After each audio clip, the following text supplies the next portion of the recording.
Apa? Korang ingat ni luggage ke? Ini bukan luggage. Ini bag Smarty, iaitu safety equipment case, di mana korang simpan equipment korang yang mahal dan berharga tu dalam hard case ni. Kenapa dipanggil hard case? Sebab bag ni memang tebal dan dia bagi korang pelapik-pelapik dalam ni untuk korang simpan barang-barang korang dengan lebih selamat. Dan dia bagi juga benda dalam ni untuk korang simpan barang korang dengan lebih rapi lah, lebih tersusun bila korang pakai benda lah ni. Dan sejujurnya pada aku, bag ni sebenarnya agak pricey juga.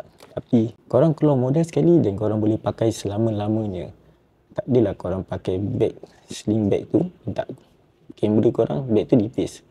Dan bila jatuh, korang keluar modal yang banyak untuk betulkan equipment korang. Tapi kalau ni, equipment korang lebih selamat. So pada aku sangat worth it untuk korang yang videographer ke, fotografer ke, untuk korang ada satu hard case untuk simpan equipment korang. Ni korang dapatkan bag Smarty ni di mana? Di Bag Kuning.